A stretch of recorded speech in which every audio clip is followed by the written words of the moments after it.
Je vais vous faire une confession, je ne suis pas toujours au clair sur mes objectifs et pas toujours précis.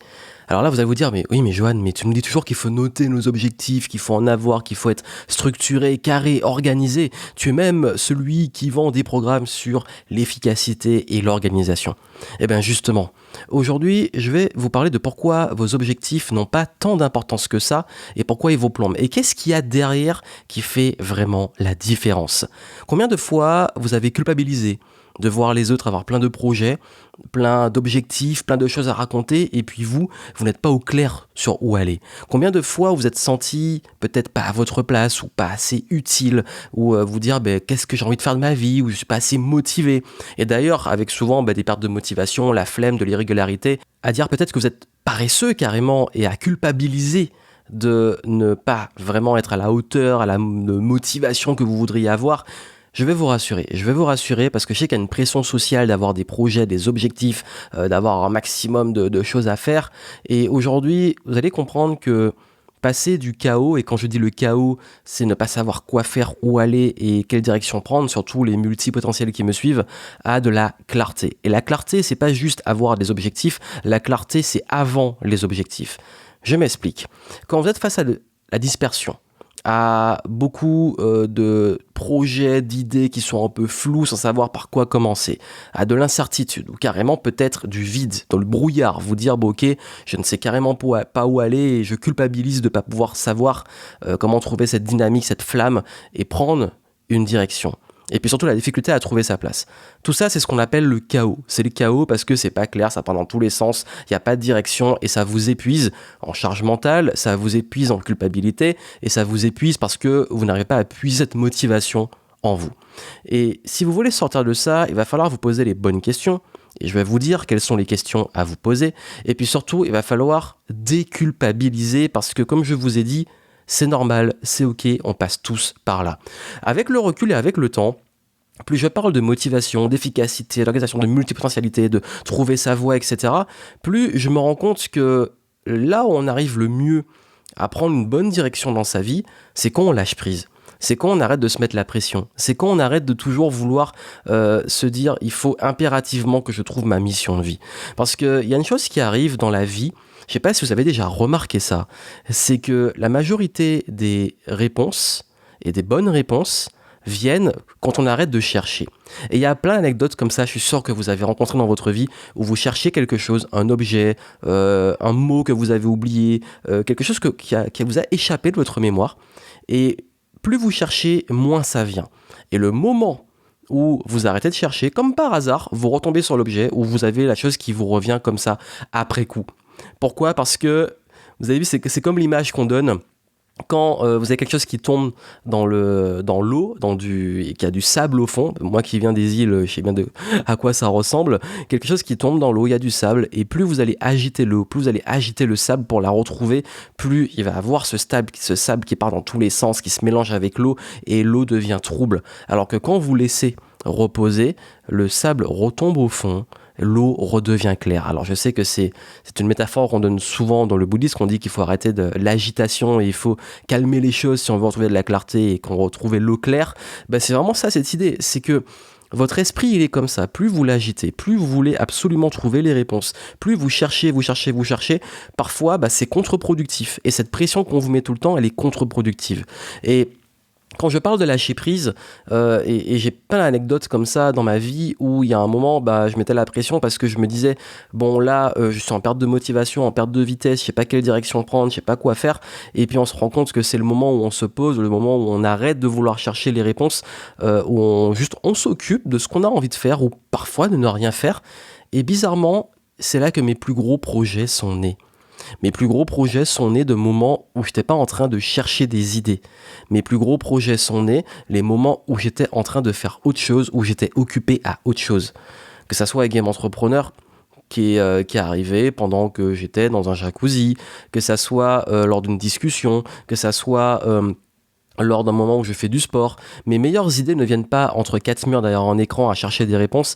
Mes meilleures, vraiment, les meilleures choses viennent quand je suis stimulé et dans quelque chose qui m'anime. Et c'est pour ça que je vous dis que vos objectifs ne sont pas si importants. Parce que si vous arrivez à juste vous demander et vous poser la question, aujourd'hui, de quoi j'ai vraiment envie ? Vous allez vous rendre compte que si vous suivez ce qui vous fait kiffer, si vous suivez ce qui vous passionne, si vous suivez ce qui vous fait vraiment envie, c'est là que vous allez commencer à avoir des réponses. Parce que la meilleure réponse à qu'est-ce que vous voulez faire dans votre vie, c'est pas de chercher uniquement, absolument une réponse complète, c'est de commencer à tester, à faire des choses et ça va vous rapprocher de plus en plus à ce que vous voulez faire dans votre vie. Je dis souvent ça aux personnes, je dis tu sais pas quoi faire, de quoi tu as envie, commence par ça, si c'est pas la bonne chose, ça va évoluer sur une autre, qui va évoluer sur une autre, qui va évoluer sur une autre et tu verras que finalement le but n'est pas de trouver ta voie, c'est de trouver ton flow parce que ton flow c'est une évolution constante et d'être toujours dans ce que tu estimes le bon endroit parce que le bon endroit c'est juste suivre ce qu'on a vraiment envie de faire. Le gros problème c'est qu'on est souvent influencé, c'est qu'on est souvent pollué, c'est qu'on écoute beaucoup les autres qui nous disent qu'est-ce qu'on devrait faire. On se compare aux autres. Quand je parlais de culpabilité, de se dire mais eux ils ont l'air passionnés, ils ont plein de projets et moi j'ai rien. Surtout à l'époque où sur les réseaux sociaux les gens partagent toujours qu'ils ont plein de projets et tout, alors que parfois en off c'est pas vraiment le cas. Mais ça c'est pas vraiment important que ça soit le cas ou pas. Ce qui compte c'est pas la vie des autres, c'est votre vie, vous en avez qu'une. Et je sais que vraiment quand on a envie de se sentir bien à sa place, ça répond à de quoi vous avez vraiment envie au fond de vous. Je vais vous donner un exemple très fréquent que je côtoie énormément. C'est que beaucoup de personnes, par exemple, veulent l'indépendance financière. C'est nommé comme ça, l'indépendance financière. Ça veut dire que pour moi, ça n'a pas trop de sens parce que même un salarié, il est indépendant financièrement parce qu'il gagne sa vie, il va travailler, il dépend pas de quelqu'un, à part peut-être oui son boss, mais quand t'es entrepreneur, tu dépends de tes clients. Donc pour ça que je suis pas là pour refaire l'expression et je pourrais faire un débat philosophique dessus, mais on dit que l'indépendance financière, c'est que vous pouvez gagner votre argent sans avoir à bosser pour quelqu'un d'autre. C'est un peu l'idée. Donc être indépendant financièrement, ça veut dire avoir des sources de revenus qui dépendent justement uniquement de vous et pas d'un boss. Et quand on veut ça, vers quoi on se retourne ? On se dit, moi je veux des revenus passifs ou je veux des sources de revenus où j'ai le moins possible à travailler. Et du coup, peu importe ces sources de revenus, je suis content dès que j'ai pas à bosser pour quelqu'un d'autre. Et du coup, on va vers quoi ? Ça peut être, oui, du business, ça peut être de la bourse, de l'immobilier, ça peut être les crypto-monnaies ou je sais pas quoi, l'investissement. Et les personnes courent après les solutions qu'ils pensent bonnes pour leur indépendance financière. Et finalement, au bout de quelques années, soit ils n'y arrivent pas, soit ils se trouvent en burn-out ou ils se retrouvent au point de départ parce que c'est pas vraiment le truc qui les faisait vibrer. Pourquoi ? Parce qu'en réalité, il suffit pas de se dire « moi je veux ça », parce qu'on pense savoir vraiment ce qu'on veut, mais finalement, et je vous dis que souvent en creusant, c'est peut-être pas ce que vous voulez vraiment. Parce que oui, c'est bien de vouloir l'indépendance financière, c'est bien de vouloir devenir peut-être, millionnaire etc. Parce que ça répond à des besoins souvent primaires de reconnaissance, d'appartenance, de montrer que moi aussi, j'appartiens à l'élite, etc. Et finalement, ces personnes-là, elles sont toujours vides. Parce qu'elles se comparent encore aux autres, parce qu'il y a toujours quelqu'un de plus riche, parce que si vous recherchez juste la reconnaissance ou l'argent, il n'y a pas de finalité en fait. Parce que vous aurez toujours meilleur que vous et vous n'aurez jamais ça qui sera rempli. Alors qu'en réalité, quand on creuse vraiment, peut-être que vous voulez juste vous sentir extrêmement utile derrière ce besoin de reconnaissance. Vous voulez sentir que vous contribuez quelque part et que les gens se disent « Ah tiens, cette personne-là, elle m'apporte beaucoup ». Parce que quand on veut de la reconnaissance, c'est qu'on voit qu'on a un retour sur un travail ou des choses qu'on fournit, la valeur qu'on apporte, et on est content de voir qu'il y a cette reconnaissance. Donc quelque part, vous voulez vous sentir utile. Et si vous voulez la reconnaissance et que vous cherchez juste à montrer, je sais pas, une belle montre et qu'on reconnaît que vous avez de la valeur à travers des marques ou une montre ou une voiture ou je ne sais pas quoi, c'est pas vous, c'est l'accessoire. Alors que quand vous vous sentez vraiment utile, quand vous contribuez et que vous êtes sûr de vous, ce besoin de reconnaissance, il finit par être de moins en moins fort parce que vous savez ce que vous valez, vous n'êtes pas en train de prouver. Ce qui veut dire que finalement, ce que le réel besoin au fond, c'est de vous sentir et de trouver vraiment votre place en termes d'utilité. Donc d'apporter suffisamment aux autres avec suffisamment de confiance pour vous dire « Ouais, quand je me lève le matin et tous les jours, je me sens utile et je suis bien, je suis à ma place. » C'est ça que vous voulez vraiment. Et pour avoir ça, il n'y a pas besoin d'être tout de suite indépendant financièrement. Pour avoir ça, il y a besoin de commencer par trouver vraiment la valeur que vous pouvez apporter, de commencer par apporter cette valeur et de devenir meilleur à le faire. Donc vous avez vu, déjà on a une réponse différente à un besoin plus profond, indépendance financière versus se sentir juste utile, et c'est un résultat, il faut que je puisse ne plus avoir de boss, c'est indépendant financièrement, et l'autre, quelque chose qu'on peut avoir tout de suite. Autre, dans l'indépendance financière, il peut aussi avoir besoin d'être plus libre, d'avoir du temps libre, de ne pas être occupé à bosser. Là encore une fois, souvent on se rend compte que beaucoup de personnes veulent juste suivre soit une mode, soit fuir une situation où ils ne veulent pas justement occuper leur temps à quelque chose qu'ils n'aiment pas, comme un travail. Et la réponse, c'est les revenus passifs, ne pas vendre son temps. Le gros problème avec ça, c'est que finalement, on pense que la finalité, c'est pas vendre son temps, alors qu'en réalité, c'est pas ne pas vendre son temps et avoir du temps libre, c'est de pouvoir occuper son temps à des choses qu'on aime, qui nous passionnent. Pourquoi on veut du temps libre ? Pour les choses qui sont importantes pour nous. On veut pas juste du temps libre pour du temps libre. Votre finalité, c'est d'être libre. C'est pas de courir après des résultats financiers ou des revenus passifs. Et cette liberté, c'est de pouvoir avoir le choix d'occuper votre temps comme vous le souhaitez. Et ce temps-là, de préférence, vous pouvez trouver une activité où vous vendez votre temps et vous êtes super heureux de le faire, comme vous ne le faites pas, mais vous êtes heureux de pouvoir avoir ces systèmes-là et travailler dessus. Donc ce qui veut dire que finalement, la vraie liberté, c'est pas uniquement juste le temps libre, c'est qu'est-ce que vous allez faire de votre temps de façon globale, comment vous allez occuper votre temps. Donc vous avez vu qu'on change de paradigme. Pareil, on parle d'argent bien entendu, qui dit indépendance financière, dit finance, dit argent. Si votre but c'est juste d'avoir X euros, d'avoir 1 million d'euros, je ne sais pas quoi, ça n'a pas de sens. Ça n'a pas de sens parce que qu'est-ce que vous allez en faire ? Est-ce que vous avez vraiment soit des projets ou un lifestyle ou des choses qui montrent qu'avec cet argent-là, vous allez pouvoir l'utiliser comme ça? Ou est-ce que vous avez besoin plutôt de la sécurité? Ou est-ce que vous avez besoin d'avoir le choix ou de vivre quelque part? Bref, il faut mettre du sens à cet argent. Et d'ailleurs, je me suis rendu compte souvent que les paliers financiers qu'on passe, c'est pas juste hop, tu atteins tel palier financier, c'est que ce palier-là, il y avait une raison de l'atteindre. Soit parce qu'il y avait un projet à financer, soit parce que il y avait des investissements, des choses et une dynamique qui faisait que c'était l'objectif principal qui avait un sens par rapport au nombre de ventes, etc. Bref, il y a toujours un sens derrière les paliers qu'on passe. Et pas juste, je veux avoir tant d'argent ou juste parce que c'est à la mode, je veux devenir millionnaire parce qu'on voit ça tellement souvent en ce moment. Et comme je vous ai dit, qu'est-ce qu'il y a derrière ce que je vous dis là ? C'est pas juste que je suis pas en train de juger l'objectif, je dis juste qu'il faut toujours essayer de creuser sur qu'est-ce qu'il y a derrière que je veux vraiment.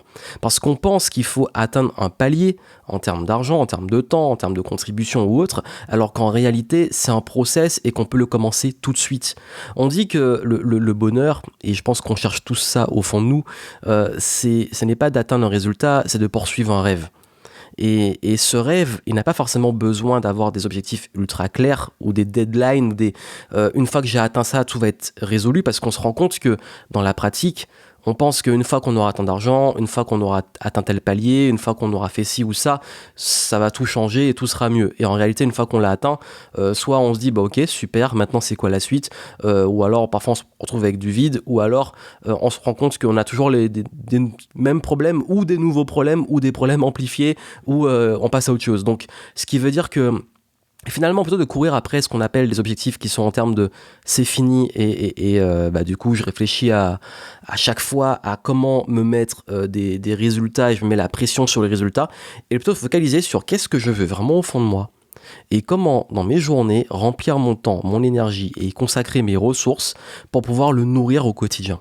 Et ça change vraiment beaucoup de choses, parce que pendant très longtemps, j'ai couru après les scores, après les résultats, que ça soit en compétition, que ça soit dans le sport, que ça soit en business, que ça soit dans des projets. Je suis la meilleure personne à pouvoir vous en parler, parce que j'étais le roi, et parfois encore je retombe dedans, ce qu'on appelle performer. Ça veut dire que je vise une performance et je vais tout faire pour l'atteindre. Et avec l'âge et avec tout, on se rend compte que souvent on se fatigue dedans, et que Ce qui fait la différence, et là où on peut passer des caps et avoir cette performance, c'est pas uniquement en visant des résultats et des objectifs, c'est en étant le plus possible dans une dynamique, dans un process qui soit aligné avec ce qu'on veut vraiment au fond de nous. Et ça demande dans un premier temps de se dépolluer des influences externes et des faux objectifs.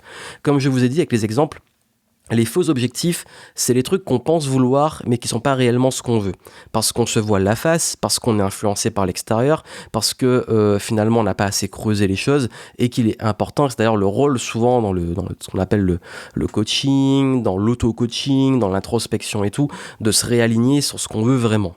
Et ça demande justement de se dépolluer, de prendre du recul, et de vraiment se poser la question de quoi aujourd'hui j'ai vraiment envie. Et par quoi je commence. Et même si on n'a pas tous les objectifs, toute la clarté, de commencer par quelque chose. Ça demande aussi de retirer les boulets, parce que souvent, on a plein de choses qui nous bloquent ou qu'on a à régler. Souvent, il y a des choses qu'on doit régler et qui nous empêchent d'avancer, de clarifier les choses. Ça peut être de se dire, bon ok, par exemple, en ce moment, je suis dans une relation qui me bloque, qui me plaît pas et tout, et j'ai envie de plein de choses, mais ça, c'est vraiment le boulet que j'ai et il faut que je change. Ou alors, je suis dans un environnement qui me convient pas, donc c'est la priorité. Ou alors, je suis dans un travail qui me convient pas, donc il faut que je quitte ce job, c'est ma priorité. Bref, il y a toujours quelque chose qui peut être un boulet, un palier à passer qui vous retient, et une fois qu'il est passé, ça débloque et on se concentre sur la suite. Et aujourd'hui, si vous n'avez pas de direction claire, si vous n'avez pas d'objectif, c'est pas trop grave. Commencez par vraiment de quoi ai-je envie aujourd'hui. C'est quoi vraiment au fond ce que je veux. Et si vous pensez vouloir quelque chose, creusez. Qu'est-ce qu'il y a derrière ? Qu'est-ce que je veux vraiment ? Est-ce que c'est vraiment ce que je veux ? Est-ce que je veux vraiment l'indépendance financière ? Mais oui, mais c'est quoi pour moi l'indépendance financière ? Comment je sais que je serai indépendant financièrement ? Qu'est-ce que ça représente pour moi ? Ok, je veux me sentir utile. Je veux avoir tel revenu minimum pour pouvoir ne plus me poser des questions et être en sécurité. Je veux pouvoir occuper mon temps de telle façon. Donc comment je peux faire ça ? Par quoi je commence ? Plus c'est clair de ce niveau-là, et plus vous arrivez à clarifier ce que vous voulez vraiment au fond et qu'est-ce que ça peut représenter, moins vous vous mettez une pression énorme vers les mauvais objectifs, et surtout plus vous comprenez que dans la majorité des cas, l'objectif ne commence pas sur le résultat, sur il faut atteindre tel résultat, il commence par aujourd'hui comment je peux dans le process commencer des choses et remplir mes journées pour éventuellement aller vers ce que je veux vraiment au fond de moi. Et là, à partir de ça, oui, on peut commencer à mettre des deadlines, des résultats à atteindre, des paliers, etc. C'est ok. Mais comme je vous ai dit, parfois, il n'y a pas besoin, parce qu'au fond, on est tellement dans un process, dans un alignement qui est fort que ça avance, et parfois, on a besoin de ça pour se dire, ok, maintenant, il y a des actions à mettre en place, il y a une stratégie, et j'évolue. Et quand je vous disais que moi, j'ai pas toujours des objectifs qui sont très clairs, c'est que parfois, juste, je sais tellement que c'est pour moi important, que c'est fort, que j'ai vraiment envie de le réaliser, que j'ai même pas besoin de poser l'objectif, que tous les jours, je fais les actions qui m'en rapprochent naturellement parce que je sais où je veux aller. Par exemple, c'est presque intuitif au niveau de la santé, etc. Moi, c'est plus du process, des habitudes, plus que atteindre des paliers de poids ou de muscles ou de performance, parce que je sais au fond de moi ce qui est bon pour moi. Pareil, dans le business, oui, j'ai des objectifs, oui, il y a des deadlines, etc. Mais je ne suis plus dans il faut faire tant de chiffres, etc. Je dis juste c'est un minimum, et ce qui est au-dessus, c'est du bonus. Mais je vais plus être dans ok, aujourd'hui, de quoi j'ai vraiment envie, comment j'ai envie de plus contribuer, comment j'ai envie d'avoir plus d'impact, comment éventuellement, oui, s'il y a des chiffres, des nombres de vues, des nombres d'abonnés, des revenus, etc. Ok, mais derrière, pourquoi c'est important? Qu'est-ce que ça nourrit? Qu'est-ce que ça va permettre? Et c'est toujours d'avoir cette vision, on va dire, pas juste figée de ce que je veux vraiment de mes objectifs, et d'avoir une vision globale et plus profonde. Et prenez ce temps-là, d'aller en profondeur, et vous allez voir que pour vous, ça va avancer beaucoup mieux, et que vous allez moins vous prendre la tête, et surtout et moins se prendre la tête, c'est justement ça, c'est prendre le temps de vraiment se reconnecter à ce qui est important, parce que là où on se prend la tête, c'est quand on est sur les mauvaises choses ou ce qu'on pense être bon, alors que c'est pas vraiment les bonnes choses. Voilà. Donc j'espère que j'ai été clair, parce que c'est un concept qui demande du temps à comprendre, à élaborer, à implémenter. C'est vraiment du mindset pur, et j'espère que au moins là je vous ai ouvert d'autres perspectives, même si vous n'avez pas encore tout compris, c'est pas grave, mais au moins que vous puissiez commencer à penser différemment vos objectifs, votre rapport à l'avancée. Et si je devais résumer les choses, vraiment, quand je dis souvent de focaliser sur le process plutôt que de miser sur un résultat, quelque part, moi, ce qui m'a vraiment changé la vie et ce qui m'aide encore aujourd'hui, c'est de pas se mettre la pression et de comprendre que finalement, ce qui compte le plus, c'est de faire ce qui nous fait vraiment, vraiment envie. Quand je dis kiffer le game, l'esprit game entrepreneur, ça vient de là, parce que plus vous arrivez à réfléchir à vraiment ce qui vous met en joie, ce qui vous anime, ce qui vous passionne.